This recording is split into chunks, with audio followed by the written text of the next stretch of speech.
그 다음에요. 자, 방하는 거는, 저는 그 본질을 근거로 해가지고, 거기에 모습에 맞는, 쉽게 말 3대의 모습에 맞는 수행 방편입니다. 그러니까 요즘 말로 하면은 수행이라 하는 거는 진리에 딱 부합하는 방편을 수행이라는 얘기죠. 진리에 맞지 않는, 3대에 맞지 않는 수행 방편은 다 가짜입니다. 말하자면. 그래서 이게, 3대에서 뭐가 나오는가 하면은 개정이 사막이 나오는 거죠. 그래서 우리는 개정이 사막을 근거해서 수행을 해 가는 겁니다. 그를 방이라는 얘기를 쓰는 겁니다. 얘기하자면. 그래서 이게 바른 수행이냐, 바르지 못한 수행이냐, 이렇게 했을 때, 진리와 딱 부합하느냐, 한치 오차도 없이 부합하는 수행법이냐, 이걸 따져봐야 되는 거죠. 근데 여기서는 이제 세 가지를 나눠가지고 수행법을 얘기합니다. 뭐, 정관, 황관, 적관, 이래가지고 얘기를 하는데, 제가 하나 물어보죠. 화두는 뭡니까? 화두요. 예? 말 이전 생각 이전이죠. 말 이전 생각 이전의 자리는 말로서 표현하자면 무슨 자리예요? 일심이죠. 불성이잖아요. 자성청정심입니다. 그 자리가. 그런 자성청정심이라는 일심을 표현하지 않는 거는 거기에 개념이 묻도록 싶어서 언어라든지 의미가 부여될까 싶어서 그런 말 안 써. 그냥 화두라는 말을 써버리는 거죠. 그러면은 바꿔서야 대하는 게 지금 화두입니다. 얘기하자면. 그리고 저 대를 깨쳐가는 방법이 방입니다. 방법입니다. 방. 저기 뭐 화두 창구법이에요. 간단하죠. 그걸 딱 바꿔보면 되는 겁니다. 왜 그러냐 하면 이 3대 자체가 화두이기 때문에 그런 거예요. 그에 딱 맞는 게 화두 창구법이 등장하는 겁니다. 그러면 대락하는 게 말과 생각 이전이니까 말로서 갈 수도 없고 생각으로서 갈 수 없으니까 화두로 들어가는 방법도 말로서 안 가고 생각으로서 안 가는 겁니다. 말로서 안 가고 생각으로 안 가는 방법이 뭡니까? 의심으로 가는 방법이죠.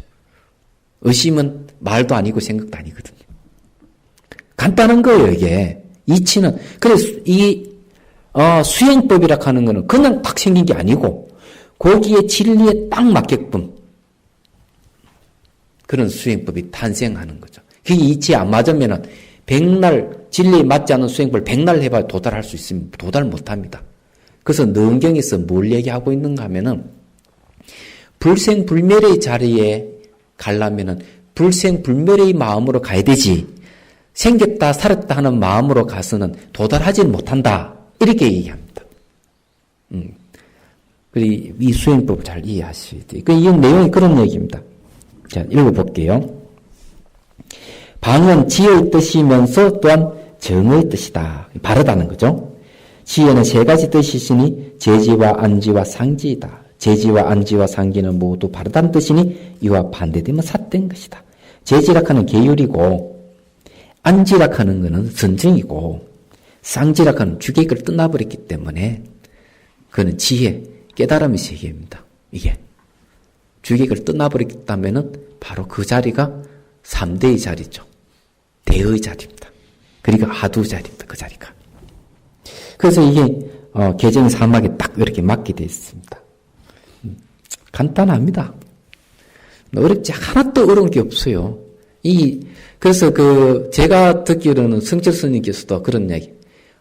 이게 자기 경계가 수행하다 경계가 잘 이렇게 판단이 안 되면 경전을 한번 봐라. 모든 경계를 근거해서 보면 다 드러난다. 제가 그런 얘기를 한번 들은 적이 있습니다.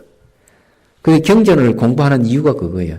부처님 말씀에 근거해서 보면 딱딱 맞게 돼 있다는 얘기죠. 그런 겁니다. 그 다음에, 자, 넘어갑니다. 세 가지 지 가운데, 지라고는 그칠 지자죠? 딱 그친다. 이 그친다 하는 말은, 무슨 말인가 하면은, 첫 번째 제지라 하는 계율은 어떤 걸 그치게 하는가 하면은, 대상으로부터 내 마음을 보호하기 때문에, 생각을 일어날 수 있는 조건을 만들지 않습니다. 그래서 제지, 지자, 그치게 하는 거죠. 안지락하는 말은 뭔가 하면은 바로 주관과 객관을 해체해가면 선정이 옵니다. 선정의 생각 흐름이 거쳐져 버리기 때문에 지하는 겁니다. 그럼 상지라고 하는 말은 뭔가 하면은 선정을 통해 지혜가 돈발하게 되면은 주관 객관을 떠나가 그럴 때 완전히 주계의 그를 해체시켜 버렸기 때문에 거칠리 지라는 말을 쓰는 겁니다. 여기서. 그래서 이 지자는 대성 사마타예요. 소성 사마타와 대성 사마타는 현격한 차이가 있다는 사실을 여러분들 아셔야 됩니다. 간단하게 얘기하면은 남방에서 쓰는 사마타 수행은 주관과 객관을 상대해서 가는 방법인데 대성의 사마타 수행은 주관 객관을 근본적으로 해체해가는 방법을 사용한다는 것. 이걸 아셔야 됩니다. 이게 다른 점이에요. 나중에 이제 그 뒤에 가면서 제가 하나하나 또 설명을 해드리죠. 세 가지 가운데 하나만 있고 둘이 없다면 편협하고 두 가지가 있고 하나만 없어도 또한 편협하다. 이 세 가지 다 있어야 된다는 거죠. 개정이 세 가지 다 있어야 된다 이 말입니다. 이 세 가지를 다 갖추어 수행한 연후 편협하거나 삿뜨지 않아야 방이다. 방이라 하는 바르다, 방정하다 하는 말. 모방자잖아요. 반듯반듯하다 이런 뜻이죠. 치우치지 않는다 이런 뜻입니다. 방으로서 바르다고 할 수가 있다. 거기서 올바르게 머물러야 사견에 떨어지지 않는다는 등의 이야기들이 이것이다. 삿된 견의 사견이라고 하는 것은 인과를 믿지 않는 걸 사견이라고 합니다. 인과를 믿지 않는 사람은 계율을 지키지 않습니다. 계율을 지키지 않기 때문에 온갖 번뇌 망상이 마음이 침범하죠. 그러면서 그 사람은 못 깨닫습니다. 선정이 일어나지 않아요. 그리고 계율을 지키지 않으면 온갖 마장이 다 달라붙어 버립니다. 마장에 의해 가지고 이 수행을 못합니다. 그러니 계율이 갖고 있는 의미는 뭔가 아마 대상으로부터 자기 마음을 보호하게 해주는 겁니다. 그러니 여러분들이 수행하다가 하도 들다가 중도에 그만두는 사람들은 내 계율을 안 지키는 사람들이 대부분입니다. 그런 걸 아셔야 됩니다. 그런데 사견이라고 얘기하는 인과를 믿지 않는 것이다. 안 믿게 되면은 두 가지 사견이 떨어집니다. 하나는 뭔가 단견과 상견. 요즘 말로 허무주의와 절대주의에 떨어져 버립니다. 이런 걸 얘기하는 거죠. 그 다음에 삼지 중에서 제지에 대한 얘기입니다. 허물을 벗어나서 시비를 끊어 사물의 드러난 모습을 초월하여 집착하지 않는 것이 제지의 바른 모습이다. 경에서 일체 흠한 경계를 멀리에 있다는 등의 얘기들이 이것이다. 자, 이게 이제 뭔가 하면은, 흠한 일체 경계를 멀리에 있다 하는 말은 계율을 지킴으로 해서 대상으로부터, 경계로부터 내 마음을 보호해 가는 걸 얘기합니다. 그래서 계율도 수행이다. 이렇게 얘기를 하는 겁니다. 이건 대승기신론에서 얘기. 계율 자체가 수행이다. 이런 얘기입니다. 그래서 계율을 제정한 10가지 뜻에도 보면은 번뇌를 없애기 위해서 계율을 지킨다. 이래 돼 있습니다. 번뇌라고 하는 건 대상의 영향을 받으면 번뇌가 일어나거든요. 그거는 계율을 지킴으로써 대상으로부터 내 마음을 보호하는 겁니다. 그래서 이제 여러분 그거 보셨죠? 뭡니까? 저게 조계종 수행법 가나슨 한 책 있지 않습니까? 거기 보면은 도공계라고 하는 걸 들어보신 적 있어요? 도공계. 그 책 꼭 보셔야 됩니다. 도공계라는 게 있어요. 도공계. 도공계라고 하는 건 뭔가 하면 내가 진리를 깨친 만큼 계율이 같이 저절을 지켜지는 걸 얘기합니다. 그런데 놀랍게도 대승기신론에서 수행 단계에 4단계가 있는데 범부각, 상사각, 수분각, 구경각이 있는데 범부각 딱 이르게 되면 수행에서 이르게 되면 칠지 악업이 사라져요. 저절로 계율이 지켜져 버리는 거죠. 몸으로 3가지, 입으로 4가지 계율이 딱 지켜져 버립니다. 상사각에 딱 가버리면은 탐진치가 딱 소멸하게 되기 때문에 입으로 마음으로 짓는 3가지 업이 딱 단절돼 버려요. 근데 수행에 따라서 계율이 저절로 탁탁탁탁 지켜집니다. 그래 돼서. 그래서 도공계라 그럽니다. 여러분 잘 보셔야 됩니다. 그래서 이게 제지란 말은 그런 뜻이 있어요. 그 다음에, 흩어진 마음을 모아 정념에 돌아가 올바른 뜻과 이치에 안주하는 것이 안지의 바른 모습이다. 경 가운데 관문을 수습하고 각성에 수순한다는 등의 이야기들이 이것이다. 자, 정념에 돌아간다 하는 것은 대성기신론에서 뭘 이야기하는가 하면 마음이 바깥으로 대상에 딸려가는, 대상에 치달려가는 마음을 딱 붙들어서 정념에 딱 머물게 해라. 그러면은 적정으로 들어간다. 이래 됐습니다. 이 정념은 뭔가 하면 알아차림, 깨어있음 이런 뜻인데 깨어있는 마음에다가 도망가는 마음을 딱 머물게 하면은 어떤 현상이 되는 주관과 객관이 딱 하나로 딱 합쳐지면서 선정으로 들어가 버립니다. 그게 안지입니다. 편안할 안자, 안지. 마음이 편안하다 하는 그런 얘기. 자, 엉뚱한 얘기를 하나 하죠. 자, 이게 제가 해제하고 미국에 좀 다녀왔어요. 미국에 갔는데 두 사람을 만났어요. 아주 특이한 두 사람. 예술가예요. 한 분은 나이가 70이 넘은 분인데 이용로 화백의 제자라고 합니다. 그런데 이분은 자기가 보니 가톨릭이라고 해야 되는데 그러니까 여자입니다. 근데 작품을 보니까 이제 금강경을 써가지고 뒤에 그림을 그리거나 이건 불국사 마룻바닥이기도 하고 불국사 마룻바닥을 그려놓고 그 안에 그림을 넣거나 이런 작업을 했더라고요. 근데 그분이 자기는 가톨릭이다 이렇게 얘기하면서도 불교와 가톨릭은 다 끝에가 하나는 만납니다. 이분은 보니까 원래 가톨릭이었지만 불교에 상당히 경도되어 있다 이렇게 틀림없는 분이에요. 그런데 이분을 만나고 놀라운 걸 하나 발견했는데 연세가 70이 넘었지만은 굉장히 명상적인 수행적인 어떤 그런 심성을 가지고 있다는 걸 알게 됐습니다. 그게 뭔가 하면 그림을 그려놓고 그림 속에 그림을 그려버리는 거예요. 한 획을 끊어놓고 수많은 그림을 그려 넣어버리는 거예요. 근데 그 그림 내용들이 전부 다 뭔가 했더니만 자가 일상생활을 살아가는 모든 것은 생각나는 대로 다 기록을 해버려요. 그림으로 기록을 해버려요. 자기 인간 역사를 개인의 개인사를 다 기록을 해버리는 거예요. 이런 것을 이제 불교에서 뭐라고 얘기하는가 하면은 유전연기라고 합니다. 그래서 상당히 명상적인 그런 심성을 가지고 있다. 저희 그렇게 얘기를 했는데 그게 뭔가 하면은 몸 속에 몸이 있다든지 세계 속에 세계 있음을 얘기합니다. 부분은 곧 전체가 부분이다는 거죠. 그러면서 그 안에 내용을 끊임없이 작업을 해가면 흘러가는 겁니다. 근데 이분의 특성은 바로 그런 건데 왜 유전연기냐, 유전문이냐 하면은 생각 속에 계속 흘러가기 때문에 그래요. 말하자면 그 투명성이 없는 거죠. 생각은 투명하지 않거든요. 그런데도 보통 화학하고는 전혀 다른 그런 모습이라는 겁니다. 이분은 자기가 수행을 전혀 모르지만 명상을 전혀 모르지만 이 그림을 그리면서 그런 쪽으로 좀 가고 있는 거죠. 또 한 분은 또 누굴 만났는가 하면 사진 작가를 만났습니다. 나이 30살밖에 안 돼요. 그런데 3년 동안 고민을 한 거예요. 이 청년이. 어떻게 고민했냐. 사진 한 장에 불교를 다 담을 수 있을까 하는 거예요. 제가 이런 얘기하는 거는 왜 하는가 하면은 수행이라고 하는 무엇이다 하는 걸 여러분들 이야기하고 싶어서 이 얘기를 하는 겁니다. 다른 이유가 있는 게 아니에요. 근데 이 성공을 했습니다.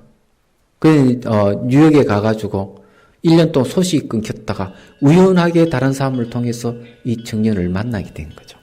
이 청년은 원래 역시 가톨릭이었습니다. 보니까. 그런데 왜 불교에 심취해버리고 불교로 전향을 해버렸느냐.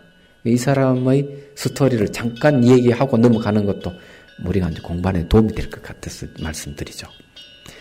이 상업 사진을 많이 찍어 돈을 벌어가지고 미국에 이제 사진학과에 들어갔습니다. 무슨 대학인지 물어보지는 않았는데 유학을 했는데 한국에 잠시 들렀다 인천공항으로 가면서 이제 그때 사건이 생깁니다.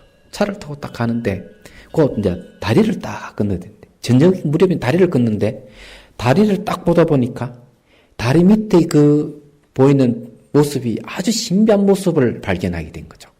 그 빛깔이 너무 황홀해가지고 얼른 차를 세워 내어서 사진을 찍은 겁니다.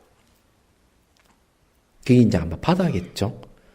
찍었는데 그때 무릎을 치면서 뭘 이 사람이 깨달았는가 하면은 각종의 이 가톨릭 신자가 희한한 거예요. 그걸 보고 색적 시공 공적 시식을 그때 자기가 깨달았다는 거죠. 왜? 그 물빛이라 하는 것이 아무리 봐도 바닷물이 아니더라는 거죠. 그러면서 한 말이 바닷물 플러스 안개 플러스 저녁 노을. 그러니까 신비하게 이렇게 되는데 바닷물 자체에 그런 빛깔이 원래 없는 거죠. 원래 없이 비어 있지만 색깔이 있기 때문에 색이라는 색적 시공이라는 거죠. 자기는 그렇게 판단하는 거죠. 이게. 그는 그런 걸 보고 그만 마음이 휙 돌아버린 거예요. 휙 돌아가지고 그때부터는 그냥 불교만 찾는 거예요. 미국 가가지고 다 찾고 그러는 거예요. 그러다가 생각한 게, 이 3년 동안 생각한 게 사진 한 장이 이 진리를 갖다가 어떻게 표현할 것이냐. 이런 거죠. 근데 성공을 했다는 거죠. 몰래 했는가? 스님들을 1시간 동안 자선하는 걸 찍은 거예요. 안에 향을 딱 꽂아가지고, 향 꽂이는 뭔가 시간을 단위를 얘기합니다. 그래가지고는 자선하는 모습을 사진을 노출시키고 1시간 동안 찍는 거예요. 그냥. 사진기가 지가 돌아가면서 찍는 거죠. 그러면 거기에 사진에서 나타난 스님의 모습 어떤 모습일까요? 네?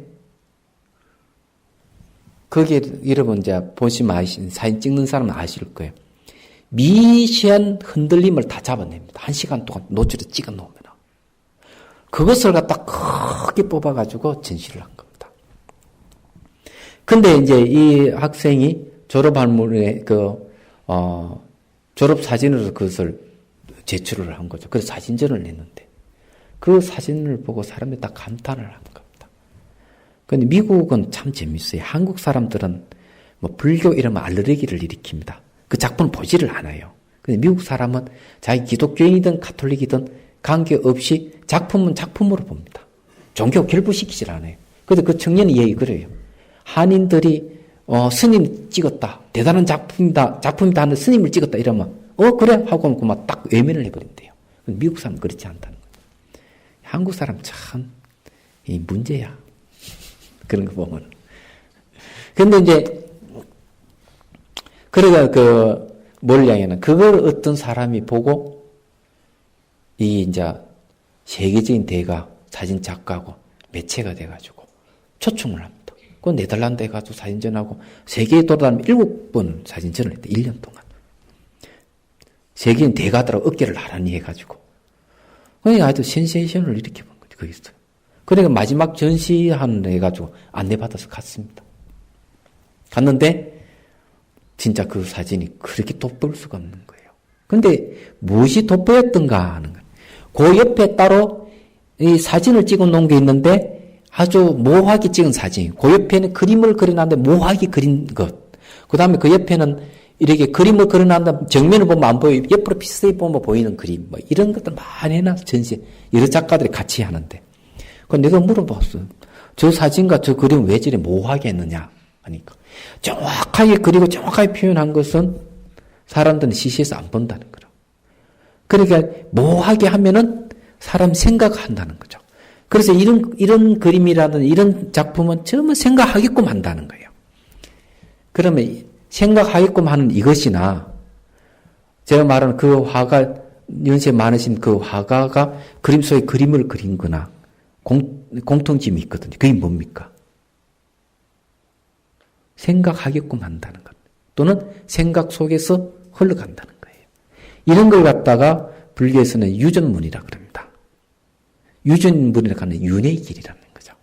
이야기하죠. 그러니까 투명성이 없는 거죠. 마음이 텅 비어 있는 그런 쪽으로 가는 게 아니에요. 생사로 흘러가는 겁니다. 그러니까 이게 예술의 세계도 그런 게 있는 거예요. 그런데 이 청년은 뭘 찍어버리느냐 하면은 스님들 자선할 때 몸의 미시한 움직임을 잡아냈는데 여기서 그 포인트가 있는 겁니다. 근데 여러분 왜 자선을 하는 줄 아십니까? 이건 알아야 돼요. 보리심을 일으켜가지고 내가 진리를 깨치겠다는 마음을 냈다 이기죠. 냈는데 그것이 의식입니다. 수행 주체는 의식이에요. 그런데 의식은 육체의 영향을 받고 바깥 경계의 영향을 아주 크게 받습니다. 그러면은 자선하는 것은 뭔가 하면은 생각을 일어나지 않게 하는 체적의 환경이 자선자세예요. 몸을 움직이면 가까이 생각이 일어나 버립니다. 의식이 영향을 받기 때문에. 그런데 몸을 움직이자 딱 가만히 딱 있어 버리면은 생각이 막 좌충우돌하다가 점점 약해지면서 생각이 안 일어나요. 그런데 반대로 생각이 일어나면 몸은 어떻게 반응하는가? 생각이 일어나면 몸이 움직입니다. 그러면 이게 노출시계 찍은 게 뭘 찍었나? 생각이 일어났을 때 몸의 움직임을 찍어버린 거예요. 예. 그러면 그걸 어떤 모습을 얘기하는가 하면은, 그러면서 내적 관찰을 일단은 화두를 둔다든지 뭐 알아차림을 한다든지 하는 것은 그 생각을 객관적으로 보고 깨뚫어 보고 있는 상태죠. 그럼 그 자선의 모습이 뭔가 하면 생각과의 싸움입니다. 전쟁하는 거죠. 세속 사람들은 그것이 정치든 경제든 사상이든 철학이든 예술이든 생각 속에서 굴러서 흘러가는 건데, 이 사진 한 장은 생각에서 벗어나서 생각을 직관하고 있는 모습인 거예요. 어떤 게 위대하겠느냐 얘기죠. 왜 그 사람들이 그냥 깜짝 놀래겠느냐 얘기예요. 내가 뉴욕 가서 놀란 게 뭔가 하면 상류층 사회, 이 사람들이 명상 그룹이 400개는 넘는데요. 그런데 이게 흑인들이라든지 라틴 아메리카 사람들 잘 모른다는 겁니다. 그 사람들은 불교를 모르고 상류층 사회일수록 이 불교를 아는 거죠. 거기에 이제 어떤 분을 만나, 한국인 이세를 만났는데, 그 이제, 현대구 연화사에서 이제 그 보살을 받고 월조락하는 이름을 지어줬습니다. 이 청년은, 쉽게 말하면 장교예요. 의사입니다. 그 자기가 국가의 장학금을 받고 자기가 공부를 했기 때문에 국가의 봉사에 자기 이전을 더 자기가 의사로서 복무를 해야 된다고 그러는데. 그런데 이 청년이 어떻게 해서 불교에 심취하게 됐는가 하면, 석사 과정에서 이 같은 반에 있는 그 학생들하고 대화가 안 되더라고요. 그럼 주 대화 내용이 뭐냐면 불교 얘기인 거라. 석사 과정에 있는 사람들이. 불교 이야기하고 뭘 얘기하는가 하면, 이 참선에 대한 얘기, 자선에 대한 얘기, 명상에 대한 이 이야기만 한다. 자기는 도저히 이해했네. 자기는 기독교 집안에서 태어나가지고 무슨 말인지 끼지를 못하네. 그래가지고 어디 쫓아갔는가 하면 거기에 불륜싱이 있는 한인사의 그 정명사에 쫓아갔다 이게요. 그래서 스님 만나가지고 30분 동안 계속 얘기를 합니다. 한쪽에는 신도들끼리 막 싸우는데 이 청년은 스님한테 막 그렇게 불교에 대해 이런저런 질문을 한 거죠. 그러다 불교를 알아가. 그리고 2년 후에 현대국에서 또 그 청년을 또 만나요. 그럼 지금 불교라 하는 게 뭔지 알아 너무 좋아가지고 그런 청년들이 있는 거예요. 그는 제가 얘기하는 그런 건데, 그럼 미국 사회에서는 그 사진 한 장을 가치를 확실히 인식하는 사람들이 있다는 얘기입니다. 우리는 별로 싹 지나가 버립니다. 그게 아니라 충격적인 사건이죠. 그래서 제가 이야기하시면 수행이라 하는 것은 그런 겁니다. 감정과 생각 속 흘러가는 것은 수행이 아니고 윤회의 길이고 삶과 죽음 속에 허덕이는 길이고, 그것을 이제 객관적으로 지켜보기 시작하는 힘이 생길 때 이제 그것을 벗어나는 겁니다. 그래서 하도 참고하다 보면 생각은 객관적으로 보이잖아요. 자기 감정은 객관적으로 읽을 수 있지 않습니까? 그게 이제 수행의 길을 가들어 쓰는 겁니다. 그건 뭐가 수행이냐 하는 걸 명확하게 우리는 선을 그어서 볼 줄 알아야 됩니다. 그럼 여기서도 이 험한 경기를 멀리 여인다 하는 말이 뭐겠습니까? 이제 점점 수행의 길로 들어가는 거예요. 이렇게 말하자면. 그 다음 또 봅시다. 시비하는 알랑마리가 다하연 능과 소를 다 있는 것, 능소락한 주관 객관을 다 있는 것이 상지 바른 모습이다. 경에서 깨달아 정덕한 가운데 능소가 없고 필경에는 무엇을 정덕하거나 정덕할 자도 없다는 등을 이야기들이 이것이다. 도너 입던 연문론에 보면은 그거는 대주스님 의록이죠. 거기 깨달음을 어떻게 정의하고 있느냐? 깨달음은 무소득이다. 무소득. 얻을 바가 없는 것을 깨닫는 것이다. 이랬습니다. 그건 주관 객관이 사라져버리면 얻을 것이 아무것도 없습니다. 그게 깨달음의 내용입니다. 그 자리가 공의 자리예요. 불공의 자리이기도 하고, 그게 이제 일심의 자리고, 그게 화두예요. 자, 넘어갑니다. 아, 그래요? 그렇죠.